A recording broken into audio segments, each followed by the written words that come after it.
سلامونه ملګرو، زه ویسه خان یو ځل بیا تاسو ته د ویسه خان سکلز یوټیوب چینل لخوا حاضر شوی یم. په نننۍ ویډیو کې به تاسو ته د وټساپ شپږ دغسې خوندور سیټینګونه ښایم چې که چېرته دغه سیټینګونه تاسو په خپل وټساپ کې وکړئ، تاسو به د خپل وټساپ څخه په کافي اندازه خوند واخلئ. نو دا سیټینګونه کوم دي؟ راځئ په دغه ویډیو کې تر پایه راسره وګورئ، او که ویډیو مو خوښه شوه زموږ ویسه خان سکلز یوټیوب چینل در سره سبسکرایب کړئ، او همداشان زموږ همدغه ویډیو در سره لایک کړئ، ترڅو زموږ نورې همدغه شان خوندوره ویډیو تر تاسو در ورسیږي. نو زموږ چینل لازما در سره سبسکرایب کړئ. راځئ د ویډیو په طرف. ملګرو، تاسو به راشئ خپل وټساپ ته. هر کله چې خپل وټساپ ته راغلی نو تاسو به دلته پاس دغه 3 ډاټس ګورئ، په د 3 ډاټس باندې به کلیک وکړئ. نو کله مو چې په 3 ډاټس باندې کلیک وکړ، دلته سیټینګ ګورئ، سیټینګ باندې به کلیک وکړئ. کله مو چې په سیټینګ باندې کلیک وکړ، دلته لومړی سیټینګ چې دی هغه اویټر دی، یعنې څنګه به تاسو اویټر جوړوئ. نو تاسو به دلته په دغه اویټر باندې کلیک وکړئ. لاندې ما یو جوړ کړی دی، زه دغه ډیلیټ کوم. یا که ډیلیټ کوئ هم نه، کریټ پروفایل فوټو، د دې پروفایل فوټو نه څنګه کوم زه اویټر جوړوم. دلته به کلیک وکړئ، او که چېرته تاسو غوښتل چې یو خپل بل اویټر جوړ کړئ، خپل سیلفي واخلئ، کریټ اویټر باندې به کلیک وکړئ، بس تاسو ته به هغه اویټر څنګه شي جوړ شي. یا تاسو پروفایل ته یوازې عکس ورکوئ، بس هماغه عکس نه به تاسو ته څنګه کیږي یو اویټر جوړیږي. نو لومړی خوندور سیټینګ دی، دلته دا اویټر ډیلیټ کوم. تاسو ته بیا هم ښایم چې څنګه تاسو یو سیلفي واخلئ او د هغه سیلفي څخه تاسو ته اویټر جوړ شي. هغه تاسو پروفایل ته بند کړئ، هغه تاسو د هغې څخه سټیکر جوړ کړئ یا نور داسې څه. نو دلته تاسو وګورئ کریټ یور اویټر، په دې باندې به کلیک وکړئ. دلته لوډینګ اخلي لږ، هغې وروسته بیا دلته یوه بله صفحه درته راځي، دلته وایي ګیټ سټارټډ، یعنې شروع یې کړئ. نو دلته به کلیک وکړئ، کریټ فرام سیلفي او کریټ مینوالي. زه دلته یو سیلفي ورته اخلم. نو ما دلته دغه سیلفي واخیسته. لاندې وګورئ دوی لیکلي دي چې کریټینګ یور اویټر، یعنې ستاسو اویټر چې دی څنګه دی هغه جوړیږي. نو دلته لږ ورته انتظار کېږو. دلته وایي چې آلموست ډن، یعنې ټول څنګه شو، تقریبا تر سره شو. نو اوس به دلته مخته څو سټیپونه نور راشي، هغه سټیپونه هغه سیټینګونه هم باید مونږ کمپلیټ کړو. دلته مخته دغه آپشن راغی، دلته وایي څه ډول وجود غواړئ، مثلا څه ډول فیس غواړئ، مخ غواړئ. دلته تاسو به همدغه سیټینګونه ټول څنګه کوئ ورته کمپلیټ کړئ. څه ډول سټایل غواړئ، نو همغه سټایل به هم ورکړئ. دلته لږ ورته انتظار کېږو. اوس دلته وایي چې کوم ډول کمیز غواړئ چې دلته څنګه شي تاسو ته چینج شي. زه دلته وایم چې دغه یو کمیز دې راته چینج شي. نو دغه یو چینج شو، هغې وروسته هیر سټایل ته راځم، یعنې د ویښتانو سټایل ته څه ډول زما ویښتان باید وي. هغې وروسته دلته یو ټایپ به ورته انتخاب کړئ، هر ډول ویښتان چې تاسو غوښتل بس همغه انتخاب کړئ. دلته زښت زیات دي. دلته میک اپ دی، نو د میک اپ څخه پکې تیر شئ. که چېرته بیا مو هم غوښتو کولی شئ چې د سترګو میک اپ وکړئ، هر ډول میک اپ مو چې خوښ و بس همغه میک اپ به ورته وکړئ. هغې وروسته فیس دی، په ټولو کې به تاسو یو ځل ایډیټ وکړئ، یو ښایسته اویټر به جوړ کړئ. بیا به دلته په نیکسټ باندې کلیک وکړئ. کله مو چې په نیکسټ باندې کلیک وکړ، دلته تاسو ته بیا هم دغه د ویښتانو سټایل رااړوي. دا ما مخکې نه برابر کړ، خو دلته زه دغه ټایپ ورته بدلوم د ویښتانو. مثلا زما دغه خوښ دي، دلته نیکسټ باندې کلیک کوم، بیا نیکسټ باندې کلیک کوم. دلته وایي د باډي ټایپ دی باید څه ډول وي.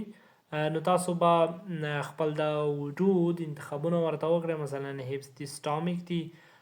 نو دغه به تاسو ټول کله چې دغه سیټینګ مو وکړ، د هغې وروسته سیو ان کنټینیو، سیو باندې به کلیک وکړئ. دلته ستاسو اویټر څنګه دی جوړیږي، د جوړېدو په حال کې دی. لږ به ورته انتظار شئ. ستاسو اویټر څنګه شو جوړ شو، دلته به د هغې څخه بیک شئ. تاسو وګورئ دغه اویټر ستاسو لپاره جوړ شو. د هغې وروسته تاسو کولی شئ لږ سټیکر هم جوړ کړئ او خلکو ته یې ورېږئ، یا خپل پروفایل ته بند کړئ او یا نور کارونه پرې وکړئ. دلته پرایوسي ته به راشئ. پرایوسي کې لومړی اپشن دی چې هغه مهم دی، لاست سین آنلاین.